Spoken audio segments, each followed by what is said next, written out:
Bismillahirrahmanirrahim. Assalamualaikum warahmatullahi wabarakatuh. Nama saya Muhammad Edil Azan. Saya dari Hukum Ekonomi Syariah, Prodi Hukum Ekonomi Syariah. Di sini saya akan menjelaskan tentang jenis-jenis pengadilan di Indonesia pada mata kuliah Sivil Prosedur atau Hukum Acara Perdata.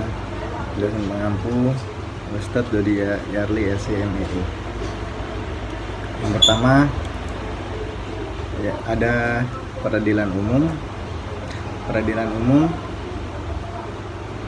saya sedikit jelaskan tentang pengadilan di Indonesia, di mana sistem peradilan yang dilaksanakan di pengadilan adalah sebuah forum publik yang resmi dilakukan berdasarkan hukum acara yang berlaku di Indonesia untuk menyelesaikan perselisihan dan pencarian keadilan. Di sini ada 5 jenis-jenis yang saya cari, yaitu di masyarakat. Ada 5 peradilan yang perlu diketahui di masyarakat. Yang pertama ada peradilan umum. Peradilan umum berwenang memeriksa, mengadili, memutus perkara pidana dan perdata sesuai dengan peraturan perundang-undangan. Peradilan umum diatur dalam Undang-Undang Nomor 49 Tahun 2009 tentang perubahan kedua atas Undang-Undang Nomor 2 Tahun 1986 tentang peradilan umum. Pengadilan adalah badan atau instansi resmi yang melaksanakan sistem peradilan berupa memeriksa, mengadili, dan memutus perkara. Bentuk dari sistem peradilan yang dilaksanakan di pengadilan adalah sebuah forum menyelesaikan perselisihan dan pencarian keadilan, baik dalam perkara sipil, buruh, administratif maupun kriminal. Pengadilan termasuk dalam lingkungan peradilan umum yaitu ada 2. Yang pertama pengadilan negeri, yaitu pengadilan tingkat pertama berkedudukan di kota atau ibu kota, kabupaten, dan daerah hukum meliputi wilayah kota atau kabupaten. Lalu yang kedua ada pengadilan tinggi, yaitu pengadilan tingkat banding berkedudukan di ibu kota, provinsi, dan daerah hukumnya meliputi wilayah provinsi. Lalu yang kedua ada peradilan agama. Peradilan agama berwenang memeriksa, mengadili, memutus, dan menyelesaikan perkara perdata antara orang-orang yang beragama Islam sesuai dengan peraturan perundang-undangan.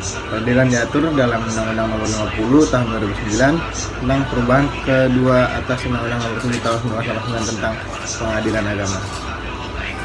Pengadilan yang masuk dalam lingkungan peradilan agama ada 2. Pengadilan agama yaitu tingkat pertama berkedudukan di kota ibu kota, kabupaten, dan daerah hukumnya meliputi wilayah kota dan kabupaten.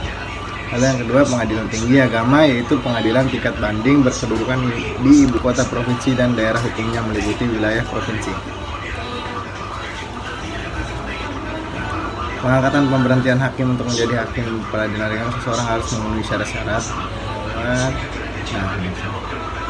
Peradilan agama berdasarkan pasal 49 Undang-Undang Nomor 3 Tahun 2006 tentang perubahan atas Undang-Undang Nomor 7 Tahun 1989.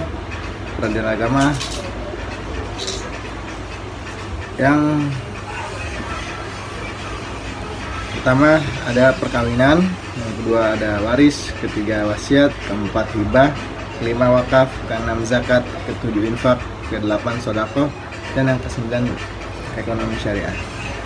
Lalu yang ketiga peradilan tata usaha negara. Peradilan tata usaha negara hanya menangani perkara gugatan terhadap pejabat administrasi negara akibat penetapan tertulis yang dibuat merugikan seseorang atau badan hukum perdata. Sistem peradilan yang dilaksanakan di pengadilan adalah sebuah forum publik yang resmi dilakukan berdasarkan hukum acara yang berlaku di Indonesia untuk menyelesaikan perselisihan dan pencarian keadilan. Pengadilan yang masuk dalam lingkungan peradilan tata usaha negara ada 2. Yang pertama pengadilan tata usaha negara yaitu pengadilan tingkat pertama berkedudukan di kota atau ibu kota, kabupaten, dan daerah hukumnya meliputi wilayah kota dan kabupaten. Lalu yang kedua pengadilan tingkat tata usaha negara yaitu pengadilan tingkat banding berkedudukan di ibu kota provinsi dan daerah hukumnya meliputi wilayah provinsi. Pengadilan Tata Usaha Negara bertugas dan berwenang memeriksa, memutus, dan menyelesaikan sengketa tata usaha negara di tingkat pertama. Lalu yang ketiga, yang keempat ada peradilan militer. Peradilan militer di pengadilan militer tinggi bersidang untuk memeriksa dan memutus perkara pidana dan tingkat pertama dengan 1 orang hakim ketua dan 2 orang wakil ketua.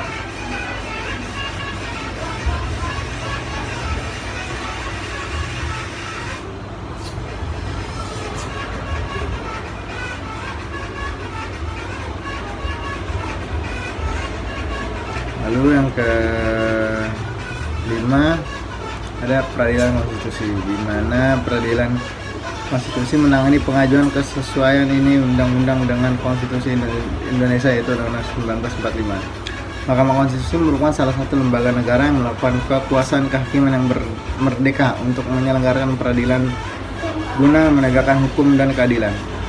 Mahkamah Konstitusi berkedudukan di Ibu Kota Negara Republik Indonesia. Organisasi Mahkamah Konstitusi Republik Indonesia terdiri atas 5 komponen, yaitu 1 para hakim, 2 sekretaris jenderal, 3 kepanitraan.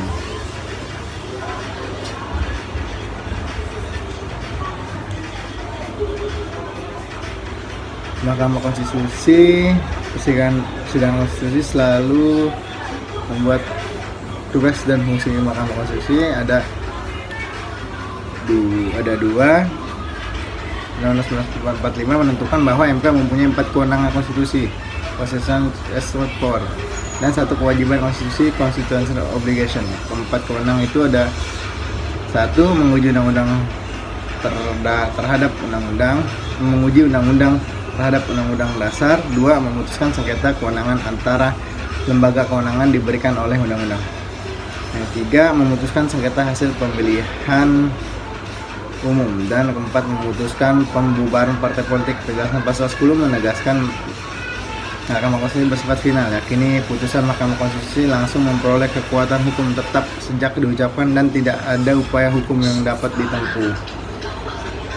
Mungkin itu saja yang saya jelaskan tentang jenis-jenis peradilan yang ada di Indonesia. Kurang lebihnya mohon maaf. Assalamualaikum warahmatullahi wabarakatuh.